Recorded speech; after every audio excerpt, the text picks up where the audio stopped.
Zaheerabad parliament ఎన్నికల ప్రచారంలో భాగంగా కాంగ్రెస్ కార్నర్ సమావేశంలో ఎంపీ అభ్యర్థి సురేష్ కుమార్ షెట్కార్ మాట్లాడుతూ అయోధ్య రామ మందిరం అందరిదని, రామ మందిరానికి రాజకీయానికి సంబంధం ఏంటని, బీజేపీ పార్లమెంట్ అభ్యర్థులు గెలిపించుకునేందుకు రామ మందిరం పేరు ప్రచారం చేయడం మత రాజకీయాలు చేస్తున్నారని, బీజేపీ పార్లమెంట్ అభ్యర్థి బీబీ పాటిల్ ఒక కాంట్రాక్టర్ అని, తన కాంట్రాక్ట్ పనుల కోసం బీజేపీ పార్టీ నుంచి పార్లమెంట్ అభ్యర్థిగా నిలబడి తన దందాను కొనసాగించేందుకు ప్రయత్నిస్తున్నారని అన్నారు. బాన్స్వాడ నియోజకవర్గ కాంగ్రెస్ పార్టీ ఇన్ఛార్జ్ ఏనుగు రవీందర్ రెడ్డి మాట్లాడుతూ గత బీఆర్ఎస్ పాలనలో ఇల్లు లేని పేదలు ఇల్లు నిర్మాణానికి అప్పులు చేసి తమ సొంత డబ్బులతో ఇల్లు నిర్మాణం చేసుకుంటే ప్రభుత్వం నుంచి వచ్చిన ఇండ్ల బిల్లులు లబ్ధిదారులకు ఇవ్వకుండా బీఆర్ఎస్ బడా నాయకులు, కాంట్రాక్టర్లు లబ్ధిదారులకు ఇవ్వకుండా తమ జేబులు నింపుకున్నారని అన్నారు. ఈ కార్యక్రమంలో మాజీ జెడ్పీటీసీలు శంకర్, శివరాజ్ దేశాయ్, ప్రతాప్ సింగ్, గంగాధర్ దేశాయ్, కొత్తపల్లి సొసైటీ చైర్మన్ సునీల్ కుమార్ చౌదరి, భీమా సాయి రెడ్డి, ఎంపీటీసీ వీరేశం, సలీం, కాంగ్రెస్ పార్టీ నాయకులు, కార్యకర్తలు, ప్రజలు పాల్గొన్నారు. ఆయన పేరు మీద బిల్లు వస్తే బిల్లు మొత్తం ఆయన జేబులో వాడి 8 ఏళ్ళు 9 ఏళ్ళు అవుతుంది.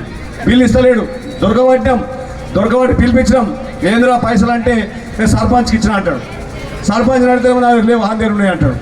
నేను చెప్పిన బిడ్డ, ఈ పైసలు నీకు వచ్చినాయి, నువ్వు ఖచ్చితంగా వాళ్ళకి ఇవ్వాలని లేకుండా విడిచిపెట్టే ప్రసక్తి లేదని చెప్పి గట్టిగా టైట్ చేసి పోలీస్ స్టేషన్ వేస్తా అని చెప్తే 28 లక్షలు కక్కుడు కాకితే మొత్తం అందరికి పంచడం.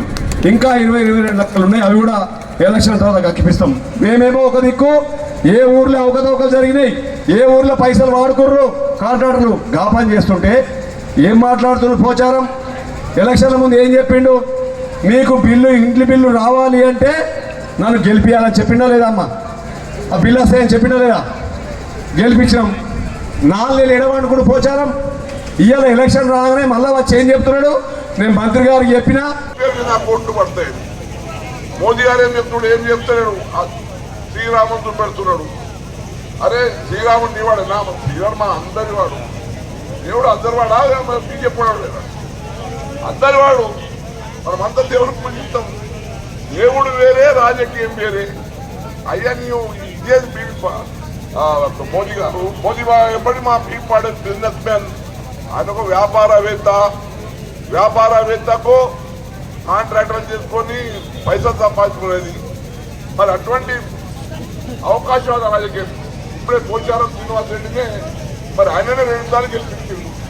ఇప్పుడు ఆయననే అంటుండే పనికి రావడం అంటే అవకాశవాద రాజకీయం ఉన్న టీవీ పార్టీలు, పని చేయని టీవీ పార్టీలు, మరి ప్రజలకు అందుబాటులో ఉండని టీవీ పార్టీలు, మరి బిజినెస్ పార్టీలు.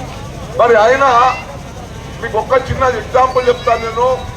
నేను ఎంపీగా ఉన్నప్పుడు బోధన్ నుంచి Rudrur, Varni, Banswada, Pitlam, Narayankhed, Bidar railway line survey చేయించినాను. సర్వే చేయించి ఎస్టిమేట్ చేయించి ఆ కార్యక్రమం పెద్ద ఎత్తున చేయాలని నేను వెంబడబడితే 14 ఓడిపోవడం జరిగింది. 10 సంవత్సరాలు బీజేపీ పాటిల్ గారు ఎంపీగా ఉన్నారు. మరి అది ఆయన ఎంబడి ఉండి దానికి ఫాలో చేయాల్సిన అవసరం ఉండదా లేదా? లేకుండా చిట్టపుట్టాలో పడేసింది.